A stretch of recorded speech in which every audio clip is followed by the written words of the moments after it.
أعوذ بالله من الشيطان الرجيم. بسم الله الرحمن الرحيم. আসসালামু আলাইকুম রহমতুল্লাহ। আমি এখন বিস্ময়কর একটা সূরা পাঠ করব। এই সূরাটা অধিকাংশ মুসলমান, অনেক অমুসলমান সূরাটার সাথে পরিচিত। সূরাটা তাদের মুখস্থ, কার অর্থ সহ মুখস্থ, কার অর্থ ছাড়া মুখস্থ, কেউ কেউ এর ব্যাখ্যাও জানেন। আমি সূরাটা পাঠ করি। বিসমিল্লাহির রহমানির রহিম। আলহামদুলিল্লাহি রাব্বিল আলামিন আর রহমানির রহিম মালিক ইয়াউমিদ্দিন ইয়াকা না'বুদু ওয়া ইয়াকা নাস্তাঈন ইহদিনাস সিরাতাল মুস্তাকিম সিরাতাল্লাযীনা আন'আমতা আলাইহিম গায়রিল মাগদুবি আলাইহিম ওয়ালাদ-দাল্লিন।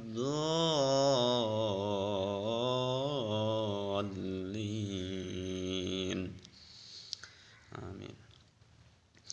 সূরাটার অর্থ বলতেছি। প্রথম আয়াত, সকল প্রশংসা হয় আল্লাহ তাআলার জন্য। দ্বিতীয় আয়াত, তিনি পরম করুণাময় অসীম দয়ালু। তৃতীয় আয়াতের অর্থ, তিনি বিচার দিবসের মালিক।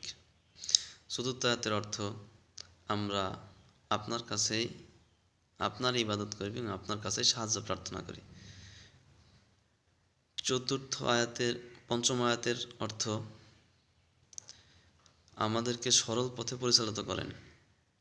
ষষ্ঠ আয়াতের অর্থ, তাদের পথ যারা সফল হয়েছে, সৎকর্মশীলদের পথে।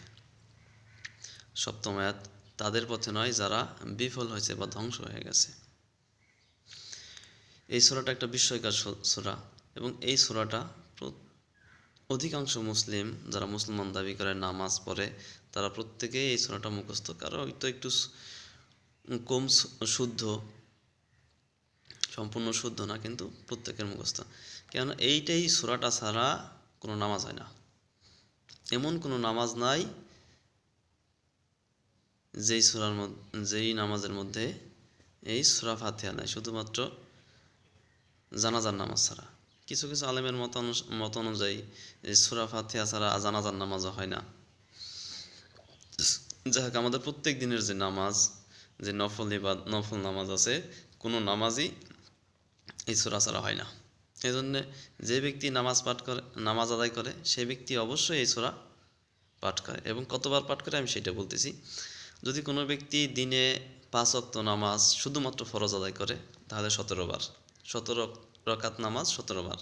যদি তার সাথে বেতের 3 রাকাত পড়ে, তাহলে আরও 3 বার, 20 বার। যদি তার সাথে সুন্নতে মুআক্কাদা 12 রাকাত আছে, সেটা পড়ে, তাহলে 32 বার। তো এবং এর সাথে নফল যদি আরও পড়ে, তাহাজ্জুদ পড়ে বা ইশরাক আছে, আবির নামাজ আছে, এগুলো যদি কেউ আদায় করে, তা আরও বেশি বার। তা আমি কমই ধরি যে কমপক্ষে বাংলাদেশের অধিকাংশ মানুষ এই সুন্নতে মুআক্কাদা সহ নামাজ আদায় করে, তো 32 বার। আমিও সচরাচর এটাই করি, 32 বার। তো 32 বার এই সূরা পাঠ করার পরেও এই সূরার মধ্যে এমন এক স্বাদ রয়েছে যে আজকে আমি 32 বার পাঠ করছি। 32 বার পাঠ করার পরে কালকে আমার কাছে কোনোভাবেই মনে হইতেছে না যে এই সূরাটা কালকে থেকে আমি আর পড়ব না। এর মধ্যে কোনো বিতৃষ্ণা আসছে। অনেকে যায় না বুঝে প্রত্যেক দিন পাঠ করতেছে এবং প্রত্যেক দিনই আবার নতুন করে তারপরের দিন আবার পাঠ করতেছে, কিন্তু একটা দিন, একটা বার কেউ বলতে পারবে না এই সূরাটা আমার ভালো লাগে নাই। এই সূরার মধ্যে কি এক স্বাদ দিছে। এই সূরাটা সৃষ্টি করছে আল্লাহ তাআলা, এটা আল্লাহ তাআলা দাবি করছে। আল্লাহ রাসূল মুহাম্মদ সাল্লাল্লাহু আলাইহি ওয়াসাল্লাম এটা উনি প্রচার করছেন, দাবি করছেন যে আল্লাহ তাআলা আমার উপর এই সূরাকে নাজিল করছেন। তো ভাই আজকে আল্লাহ তাআলার অস্তিত্ব সম্পর্কে মানুষ প্রশ্ন করতেছে, নাস্তিকরা প্রশ্ন করতেছে, বেধর্মীরা প্রশ্ন করতেছে। সো অনেক মুসলমান আমরা প্র্যাকটিস করতেছি, এমন মুসলমান যারাও এই আল্লাহ তাআলার অস্তিত্ব সম্পর্কে সন্দিহান হয়ে গেছি, সংশয়ে পড়ে গেছে। আদৌ কি সৃষ্টিকর্তা আল্লাহ আছে নাকি নাই, তার অস্তিত্ব কি? আমি তাদের কাছে বলবো, ভাই এই সূরা ফাতিহা, এই যে এর মধ্যে একটা স্বাদ দিছে, কে স্বাদ দিছে? এই সূরা ফাতিহা কে বানাইছে? এই সূরা ফাতিহা কে বানাইছে? যদি কোনো নাস্তিক, কোনো বেধর্মী আমাকে সূরা ফাতিহার পরিবর্তে এমন কোনো সৃষ্টিকে দেখাই দিতে পারেন যে এই সূরা ফাতিহার মতো আমি ৩২ বার প্রত্যেক দিন পাঠ করতেছি এবং প্রতিনিয়তই করতেছি, কখনো এটার প্রতি আমার বিতৃষ্ণা আসতেছে না। কোনো মুসলমানের যারা বুঝে, যারা বুঝে না, যারা বুঝে পাঠ করতেছে, আদায় করছে তারা, এবং যারা না বুঝে পাঠ করতেছে তারা, কারোর কাছে অস্বাদ লাগে নাই, বিতৃষ্ণা লাগে নাই। এই সূরার স্বাদ, এরকম একটা কোনো বিষয় আপনি আমার সামনে পেশ করেন, আর আমি আপনার সামনে সূরা ফাতিহা পেশ করতেছি প্রত্যেকটা মুসলমানের পক্ষ থেকে, আমি আল্লাহ রাসূলের নবীর পক্ষ থেকে এইটা আপনার কাছে পেশ করতেছি। আল্লাহ তাআলাই যেখানে দিছে এই সূরা ফাতিহার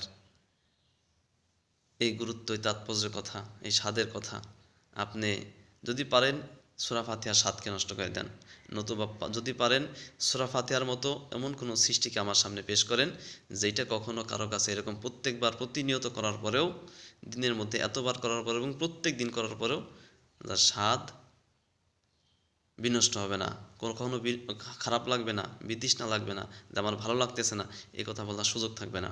যদি পারেন আমাকে পেশ করেন, আমি আপনার কথাকে মানিয়ে নেব। আমি আপনাকে এইটাই বলি, আপনাদের এইটাই বলি, আমাকেও বোঝাই যে একমাত্র সূরা ফাতিহাই আমার আল্লাহর অস্তিত্বের জন্য যথেষ্ট। এর মধ্যে আল্লাহ তাআলা কি এমন এক স্বাদ দিছে যেটা প্রত্যেক দিন এতবার পাঠ করার পরে কখনো বিতৃষ্ণা আসে না, কখনো খারাপ লাগে না। তার কণ্ঠ সুন্দর হোক বা সুন্দর হোক, তেলাওয়াত যদি বেসুরও হয় তারপরেও খারাপ লাগে না। ভাই যারা আল্লাহর অস্তিত্ব খুঁজতেছেন তাদেরকে আমি বলবো আপনি সূরা ফাতিহাটা পড়েন। যদি আমার ধর্মের মুসলমান হন তাও আপনি চিন্তা করেন, আমল করেন, দেখেন, আপনি উপলব্ধি করবেন আমার আল্লাহ তাআলাকে, আপনি উপলব্ধি করবেন। ভাই আপনার আল্লাহকে আপনি উপলব্ধি করবেন, আপনার আল্লাহর অস্তিত্বকে আপনি উপলব্ধি করবেন। যারা নাস্তিক, স্রষ্টায় অবিশ্বাসী, আমি তাদেরকে চ্যালেঞ্জ করি, হ্যাঁ, যারা বেধর্মী আমি তাদেরকে চ্যালেঞ্জ করি, ভাই আসেন, আমাকে আমার আল্লাহ একটা সূরা দান করছে, আমার মুসলমানদের আল্লাহ তাআলা, আমরা মুসলমান, আমাদেরকে আল্লাহ তাআলা একটা সূরা দান করছে, সূরা ফাতিহা। হ্যাঁ, এই সূরাটা আপনি পাঠ করেন, আমল করেন, দেখেন আপনার কাছে কখনো বিতৃষ্ণা লাগে কিনা, আপনি এটার স্বাদ নষ্ট করতে পারেন কিনা। যদি আপনি না পারেন তো আপনি এই সূরা ফাতিহার মালিককে আল্লাহ বলে স্বীকার করেন, মানেন, এইটাই দাবি। আপনি উপলব্ধি করে মানেন, আপনি অন্ধবিশ্বাস করেন না। আমিও নাস্তিকদের মতো বলতেছি, অন্ধবিশ্বাস আমিও করি না, আপনিও করেন না। নাস্তিকরা আজকে বলতেছে তারা সত্য কথা বলতেছে, আমিও বলতেছি আপনি এইটার সত্যতা দেখেন। যদি এইটার সত্যতাকে আপনি নষ্ট করতে পারেন তা আমি বলতেছি আমিও আপনার মতো নাস্তিক হব, যদি আপনি আমাকে বুঝাইতে পারেন এই সূরা ফাতিহার স্বাদ কোনো মানুষের সৃষ্টি।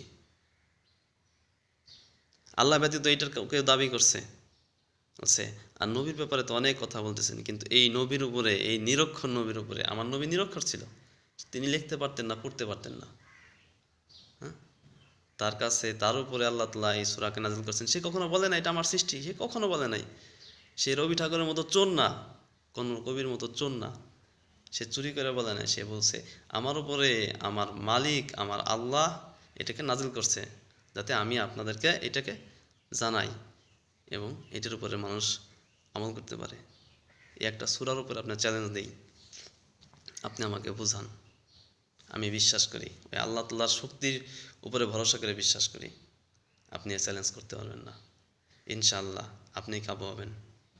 আপনি চেষ্টা করে দেখেন, আপনি আবার চেষ্টা করেন, আবার আমাকে প্রতিহত করার চেষ্টা করেন, প্রত্যেক মুসলমানদের পক্ষ থেকে আমি চ্যালেঞ্জ করলাম, প্রতিহত করেন।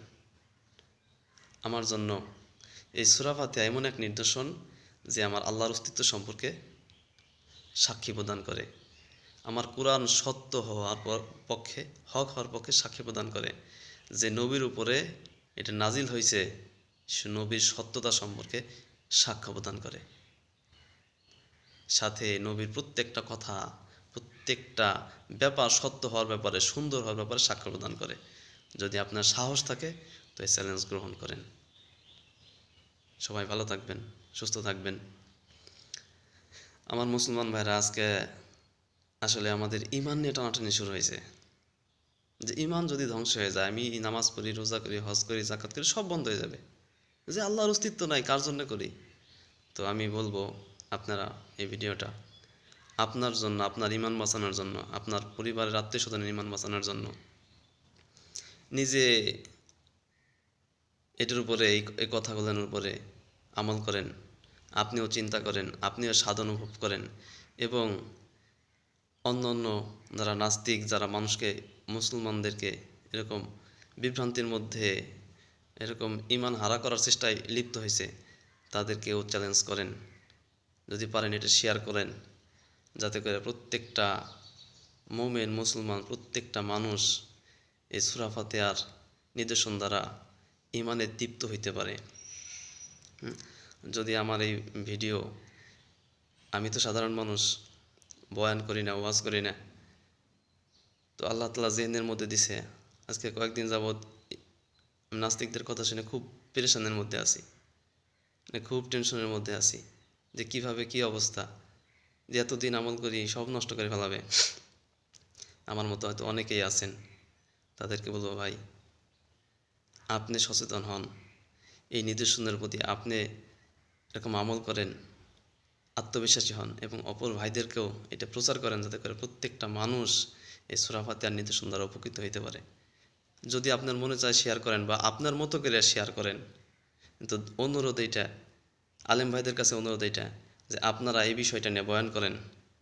আজকে নাস্তিকরা, বেধর্মীরা, চাটুকাররা আমাদের ঈমান নিয়ে, আমাদের ইসলাম নিয়ে টানাটানি শুরু করছে। অনুরোধ করি ভাই, আল্লাহর রাস্তায় অনুরোধ করি, আল্লাহর দোহায় অনুরোধ করি, আজকে মুসলমানের ঈমানের বড় দাম, কান্না চলে আসে। এতদিন ইবাদত করি, এতদিন আমল করি, ভাই আজকে নাস্তিকরা কিছু কথা দ্বারা